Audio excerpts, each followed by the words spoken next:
Welcome back to Home Theater Gurus. This is episode 12. So now you've got your speakers placed where they're supposed to be. Your subs are doing great. You've got everything aligned.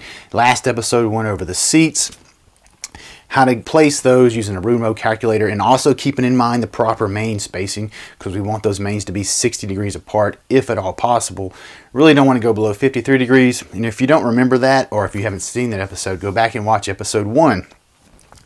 Because getting those main speakers properly placed, that really makes or breaks the home theater experience. And of course, room acoustics are going to play a big, huge part in that too, and we'll be going over that in a future episode. But so we've got everything properly placed, our speakers, our seat, our sofa, we're sitting where we need to be sitting. So the next logical thing is going to be screen size and screen format. What type of screen do we need? So if you've got a flat panel TV, you got it from Best Buy, you bought it from me, wherever you got it, you're stuck with 16:9. Now there's nothing wrong with that. That's actually a great format. That's what a lot of Netflix series and stuff like that, that's what they're formatted in. 16:9 is a great format. I love it. I love a tall, wide image. IMAX, I like that. Whereas some movies are in scope because they're made for the theater where you have a scope screen. So it's a much wider format than 16:9. Basically just take a 16:9 image and add more video to the sides of it. But of course, 10 years ago, everything we watched was movies. So everything, scope really made sense back then. And you had video games, but at the time, heck, they were in 4:3, 10, 15 years ago, before 16:9 really took off, and that didn't happen until the TVs and stuff really started adopting that format. But now, everything with Netflix and Hulu, the majority of that's gonna be 16:9. So whenever you're trying to decide, when you stepped up, say you step up above a TV that you just go and buy off the shelf, and now you've got a projector, so you've got a decision to make. And that's not really a decision that anyone can make for you. It's for you. So you have to look at how you're going to use it. For me, I watch maybe one movie a month. That's maybe. We watch a lot of TV series. We don't want to sit down for an hour or for 2 hours, watch a movie, and then it's like Russian roulette. You're not sure what you're going to get. It may or may not be a waste of your time. You're like, we should have done something else. Should have watched this movie. We really like, TV shows or TV series in our house, because when we finally get in the evenings a chance to settle down, we want to watch something enjoyable. So we've watched Fringe and Breaking Bad and Supernatural. We like a lot of that kind of stuff, but at least we know when we're going to sit down and watch it, we're going to enjoy it.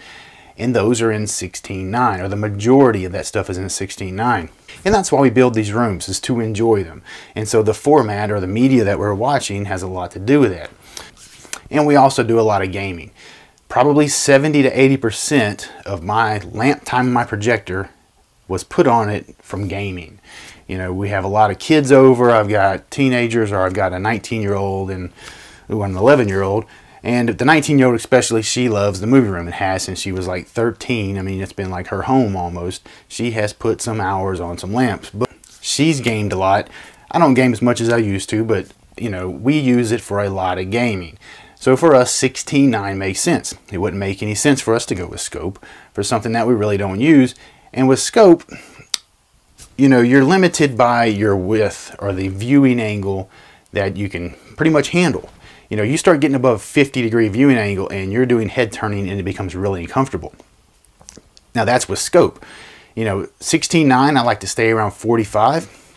Scope, really I want to be around 48. 50's pushing it a little bit for me. But let's say in scope, you're watching it on let's say you've got a 50-degree viewing angle. And we're going to go over viewing angles in the next episode. But let's say it's 50 degrees, it's nice and, very, very wide and immersive, but you don't want it any bigger. It's kind of pushing it. But when you watch 16:9 on that scope screen, 16:9 is going to be kind of a letdown. It's going to be small. If you have mixed viewing, if you watch kind of both equally, I would always prefer kind of swing towards a 16:9 screen, because at least with the 16:9, you're getting the same viewing angle for both. So if you like a 45-degree viewing angle for 16:9, the scope's also going to have the same viewing angle. So everything's going to be nice and immersive. You're not picking one format that's going to make the other format feel less impressive. Everything's going to impress. And that's what I like. I like IMAX. I like that big, huge image. I want it very comfortable. I like comfort, but I also like a large, immersive experience. So I figured I'd go ahead and get the viewing angles to compare what happens when you use a 16:9 screen or a scope screen for both, or for different formats. And again, there's other formats, just looking at these two because these are the most popular that everyone talks about. So let's say you're sitting 12 feet away and you're going to use a scope screen, okay? Now, if you want to say a 135-inch scope screen, you know, we want a nice wide viewing angle. That 135 in scope is going to give us almost a 47-degree viewing angle. Remember, if you go above 50, personally, I don't like it. It just gets a little too much head turning. So this is going to be nice and very, very immersive, a big, huge image. But as soon as you watch 16:9 on this scope screen, you cut those sides off, your 16:9 is going to drop to 35 degrees. Now remember, THX recommends 40 degrees. So, you know, that's going to be a drastic difference. I mean, you're going from 46.8, which is nice and immersive, down to 35, which is frankly small. You know, even though it's still a 106-inch screen. But because we're sitting 12 feet away, our viewing angle is what's making it small. It's no longer taking up our field of view like, you know, that scope screen was. It's much, much smaller. Okay, so that's what's going to happen if you have a scope. I mean, you're drastically reducing your viewing angle, and 16:9 is frankly small, especially in comparison to scope. Now let's take the same room, sitting 12 feet away, and we go with a 16:9. All right, now we're sitting 12 feet away. Like I said before, 45 degrees is where I like to be. 40 degrees is where THX recommends kind of as a minimum.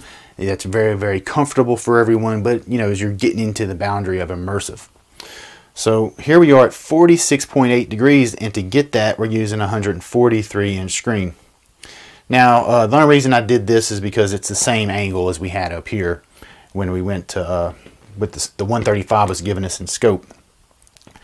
So we're getting the exact same field of view, or viewing angle with scope with this 143-inch screen. Now I know there's no 143, you'd have to custom make it. But the thing is, both of these formats now are getting a nice wide viewing angle. Everything is taking up that field of view, that horizontal field of view. So when we're watching 16:9, we've got a 143-inch diagonal. We're sitting 12 feet away, which is, frankly, I feel that's perfect. Scope, you know, we're getting a 135-inch diagonal. By using the 16:9 screen, both formats are going to be 46.8. Viewing angle, both formats are going to be nice and immersive. We got a 143-inch diagonal when we're watching 16:9, and when we're watching scope, it goes to 135-inch diagonal screen. So that's just why I prefer the 16:9 screen. But again, this is my preference. This is totally just the way I feel because of the way I use my room. If you used your room, like I said, for movies, you would be totally different. You would feel differently about this. And now there are some, you know, really fancy masking systems where, I mean, basically, heck, you could have the whole dang wall, you know, one big acoustic screen, and just use masking for whatever you want. And then you have no limitations. You're not sacrificing anything whatsoever, you know, if you have a system like that, because you can adjust the height, you can adjust the width, you know, nothing takes a back seat, basically. Which, I mean, I don't really feel anything takes a back seat when you're using 16:9, other than you have light spillage onto the screen, which a masking system would take care of. But again, a dynamic iris is going to help take care of those black levels somewhat if you don't have a masking system. And if you have a small enough screen or enough light output, or both, you know, to get a really bright image, you could even go with a gray screen. That will kind of help bring the blacks down. Now, of course, the whites will take a little slight hit, but you're not really going to notice it, and that'll help you get a little bit deeper black. But honestly, even with a gray screen, nothing's going to compete with masking. Masking is awesome if you can fit it in your budget. All right, so that's going to be it for this episode, guys. And next one, we're going to go ahead and go over how to calculate, or some really easy ways to calculate your screen viewing angles. Alright guys, don't forget to hit that notification bell. Of course, you know, subscribe, but after you do that, hit that notification bell to the side of the subscribe button, just so you know when new videos are coming out and you'll be alerted. And don't forget, if you're looking for new gear, room plans, you know, anything like that, receivers, processors, amps, speakers, whatever it is, my contact information is below and I'll hook you up. Thanks a lot, and I'll see you for the next episode.